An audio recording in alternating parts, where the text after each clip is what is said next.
Konnichiwa, I'm John Hornick. Welcome to my Japanese Faves series where we'll cover every major type of Japanese food. This lesson is on making tsukune, which are Japanese-style chicken meatballs. In my Donabe 6 lesson, I showed you how to make tsukune.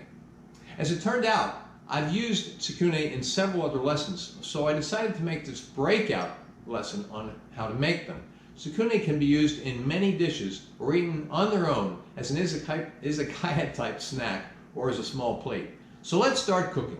Now the first thing we're going to do is make our meatballs, and to do that we're going to mix up the chicken mixture. So I already have the ground chicken in the bowl here. I'm going to add the minced onion and the two misos, the red miso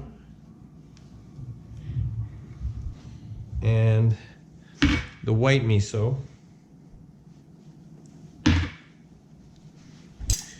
Then 1 tablespoon of sesame oil. And then we're going to add some salt and pepper. You can either use kosher salt or sea salt. Do it lightly, okay? You don't want to oversalt them. And then some freshly ground black pepper. Same thing, you don't want to use too much. And then we're going to mix that up and knead it until it kind of gets kind of pasty.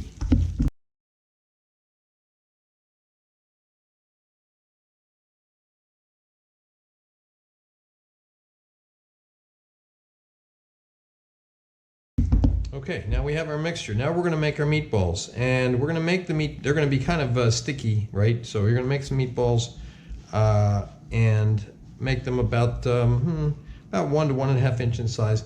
I'm putting them down onto a sheet pan that I've dusted with some potato starch. You could use flour if you want to, and I'm putting them on there as they are, and the potato starch will help to keep them from sticking to the pan. But we're going to go back and dredge them in potato starch so that they're not so sticky when we're cooking them. Okay. Do this with each one of all of this mixture till we've made however many meatballs it makes. All right, now here we have all of our chicken meatballs known as tsukune in Japanese. And we're going to take them and we're going to roll them a little bit. We're going to put them into the potato starch and coat them. Then roll them again a little bit, get them nice and round, and then put them on another pan. And we're going to do that with each one of these. Now I have probably about a 1/2 cup of the potato starch here. You'll need about a cup total, but I don't like to use any more than I have to, so I'm going to start off with a smaller amount. If I have to add more, I will. And you want to shake off any of the extra potato starch. Do that with each one of your meatballs.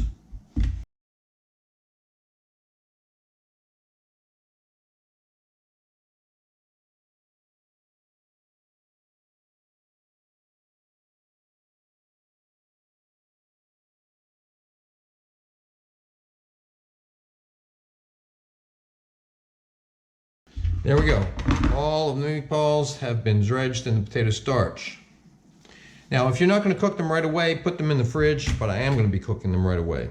Okay, now we're going to brown the meatballs. I've put some oil into this pan, and I'm heating it until it just starts to get little whiffs of smoke. Okay, now we're going to brown the meatballs. Putting them into the pan with the hot oil. What we're going to do is let them cook a little bit, turn them, roll them, cook a little more, try to get them browned all around. And if you don't feel any oil when you put it down in the pan, try to swirl it around a little bit to get a little oil on the bottom of it. All right, let's see how we're doing. Oh yeah, we're getting some nice brown. And turn them over.